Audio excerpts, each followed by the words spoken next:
যখন আল্লাহ সুবহানাহু ওয়া তাআলা আমাদেরকে জিজ্ঞাসা করবেন যে আমি তো ক্ষুধার্ত ছিলাম, তোমরা কি আমাকে খাবার দিয়েছো? বান্দা জিজ্ঞাসা করবে, হে আল্লাহ, তুমি তো রাজ্জাক, তুমি আমাদেরকে রিজিক দিয়েছো, আমি তোমাকে কি খাবার দান করব? আর আল্লাহ বলবেন যে তোর পাশেই এমন একজন মানুষ ছিল যারা তার সন্তানকে তোর কথা বলে ঘাসের স্যুপ খাইয়ে শুইয়ে দিয়েছিল, যে তার সন্তানকে বুকে দুধ ছিল না, ঘুম পাড়ানি গান বলে সন্তানকে সারা রাত্রি ধরে বুকের সন্তানকে আগলে রেখে তাকে একটু ঘুম পাড়ানোর জন্য চেষ্টা করেছিল। তুই যদি তাকে খাবার পৌঁছাই দিতি, তবে আমাকে খাওয়ানো হইতো। রহমান সেদিন বলবেন যে তুই আমাকে পোশাক দিসনি, আমার পোশাকের দরকার ছিল। বান্দা বলবে, হে আল্লাহ, তোমার কাছ থেকেই তো উপকরণ পেয়ে আমরা পোশাক বানাইছি, তোমাকে আমরা কিভাবে পোশাক দেব? আল্লাহ বলবেন যে তোর পাশেই এমন একজন বোন ছিল যার উপরে জালিমের ড্রোন আঘাত করেছে, জালিমের বোমা তার এক হাতের এক দিককে নিক্ষেপ করে হাতের একদিকে উড়িয়ে দিয়েছে। সে তার লজ্জা নিবারণের জন্য তোর দিকে হাত বাড়িয়ে একটা নেকাব চেয়েছিল, তুই সে নেকাব দান করিসনি। আল্লাহ বলবেন যে আমি তো দুনিয়াতে আমি তো ক্ষুধার্ত ছিলাম, আমি তো তৃষ্ণার্ত ছিলাম, তোমরা আমাকে পানি পান করাওনি। বান্দা বলবে, হে আল্লাহ, তোমার কাছ থেকে তো পানির সমস্ত ফোয়ারা পেয়ে আমরা আমাদের তৃষ্ণা নিবারণ করেছি, কিভাবে আমরা তোমার তৃষ্ণা নিবারণ করব? তখন আল্লাহ সুবহানাহু ওয়া তাআলা বলবেন যে গাজ্জার বুকে হেঁটে চলা তিনজন বোনকে তোরা তাকিয়ে দেখিসনি যে তার ছোট্ট একটা ভাইকে টেনে হিসড়ে নিয়ে যাচ্ছিল, কারণ এই ছোট্ট ভাইকে কুলে নেওয়ার মতো হিম্মত তার ছিল না। এই ছোট্ট ভাইটার একাংশ ছিল দুশ্মনের গুলির আঘাতে শরীর উড়ে গিয়েছে, তার পা থেকে ফুটায় ফুটায় রক্ত বের হচ্ছে। ছোট্ট 7 বছরের সেই শিশু তার ভাইকে এইভাবে রেখে দিতে চাচ্ছে না। তার এক কোলে 3 বছর বয়সী তার ছোট ভাই, তার আরেক পাশে 5 বছর বয়সী ওই ভাই, যার পা থেকে রক্ত ঝরতেছে, তার মাথায় শত্রুর আঘাত লেগেছে। আর এই ছোট্ট 7 বছর বয়সী সে কচি মেয়ে তার এই ভাইকে নিয়ে হেঁটে চলছে মিশরের দিকে। হয়তো রাফা বর্ডারকে খুলে দেওয়া হবে, তারা এক নিরাপদ আশ্রয়ে প্রবেশ করবে।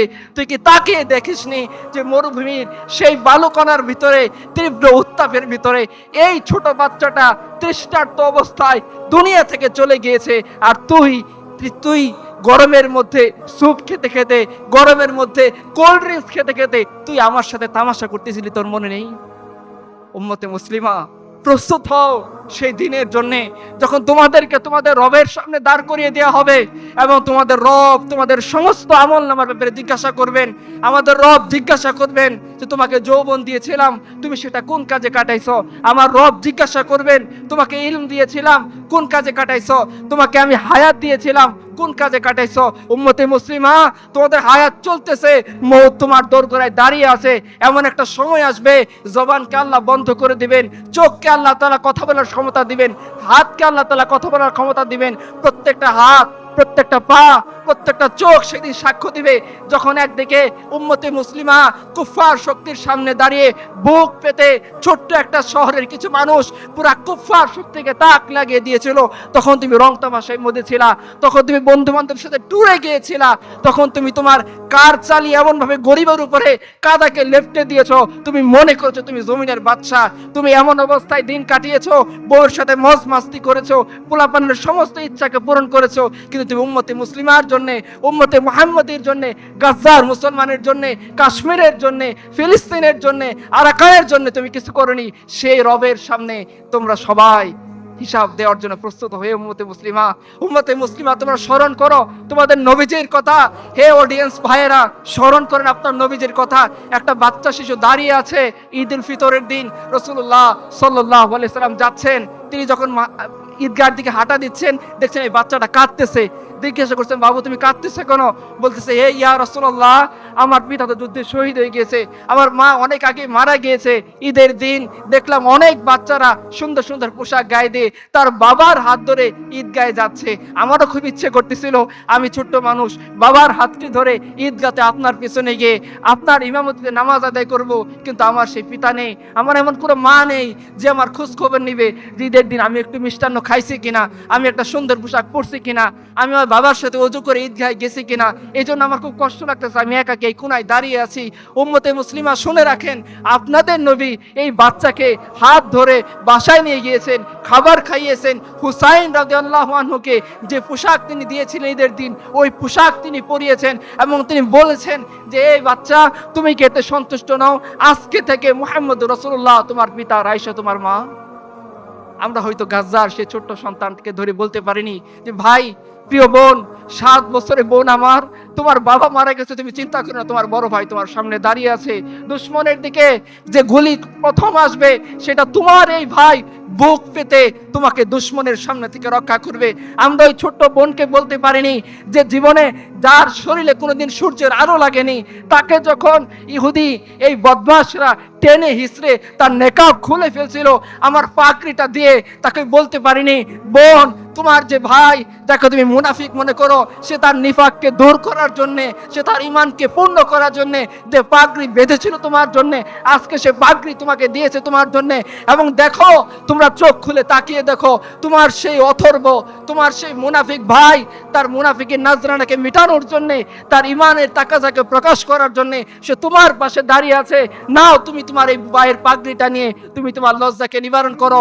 আর যে দুশমন তোমার দিকে হাত বাড়াইছে, দেখো তোমার ভাই পণ করে বাংলাদেশ থেকে আসছে, সে পণ করেছে, হয় দুশমনের হাত থাকবে নয়তো তার ভাই জীবিত থাকবে।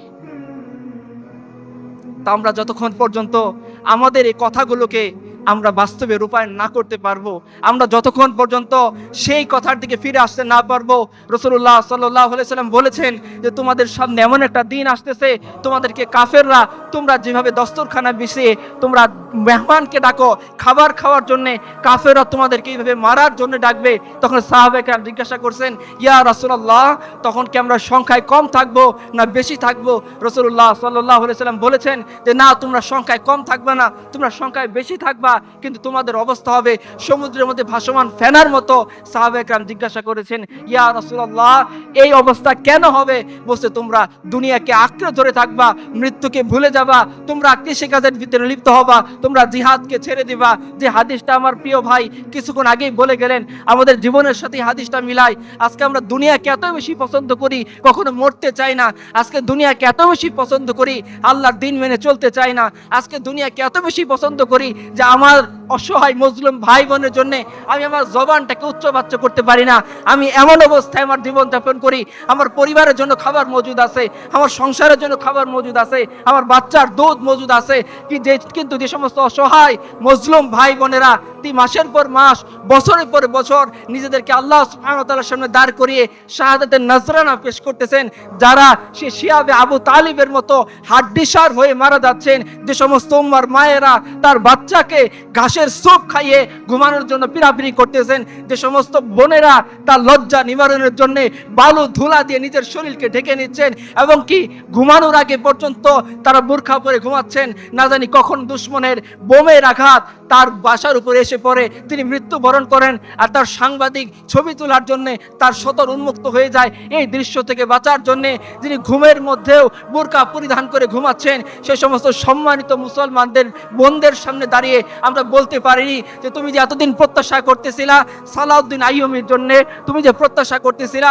মুহাম্মদ বিন কাসেমের জন্য, তুমি যে প্রত্যাশা করতেছিলা আমিরুল মুমিনিন উমর ইবনুল খাত্তাবের জন্য, হ্যাঁ আমি আমিরুল মুমিনিন উমর ইবনুল খাত্তাব হতে পারিনি, হ্যাঁ আমি মুহাম্মদ বিন কাসেম হতে পারিনি, হ্যাঁ আমার মরদ নাই সালাউদ্দিন আইয়ুবী হতে পারিনি, কিন্তু আমি আল্লাহর গোলাম তো, তোমার ভাই তো, তোমারই কোনো মায়ের সন্তান তো, তোমার কষ্ট দেখে আমি সহ্য করতে পারিনি, তোমার ভিডিও আমাকে আমার ওয়াইফের কাছে শান্তিতে থাকতে দেয়নি, আমিও হানজালার মতো বিবির সাথে শুয়েছিলাম, কিন্তু যখন ডাক এসেছে যে তোমাকে মুক্ত করতে হবে, আমি বিবির সাথে ফরজ গোসলরত অবস্থায় আর দেরি করিনি, তোমার ডাকে সাড়া দিয়ে আমি চলে এসেছি তোমাকে মুক্ত করার জন্য। আমার কাছে কিছুই ছিল না, কিন্তু তোমাদেরই নেতা ইয়াহইয়া সিনওয়ার রাহমাতুল্লাহি আলাইহি শিখিয়ে গিয়েছেন যে জালিমের সাথে মোকাবেলা করার জন্য ট্যাঙ্কের দরকার নাই, জালিমের সাথে মোকাবেলা করার জন্য মিসাইল পাওয়ারের দরকার নাই, জালিমের সাথে মোকাবেলা করার জন্য আমাদের মার্কাবা ট্যাঙ্কের দরকার নাই। ইয়াহইয়া সিনওয়ার সে লাঠিটাকে কুড়িয়ে আমি তোমাকে বাঁচানোর জন্য তোমার কাছে চলে আসছি। যদি হতে পারতো এরকম, হয়তো আমরা আল্লাহর সামনে দাঁড়িয়ে সেই হিসাব দিতে পারতাম, যে হিসাবের ভয় কিছুক্ষণ আগে আমাদের প্রিয় ভাই আমাদেরকে দেখিয়ে গেলেন। যদি আমরা প্রস্তুত হতে না পারি সেই দিনের জন্য, সেই ফিতনাকে নির্মূল করার জন্য, তাহলে মনে হয় আমরা আল্লাহ সুবহানাহু ওয়া তাআলার সামনে কখনো মুখ দেখাইতে পারবো না। আমি শেষ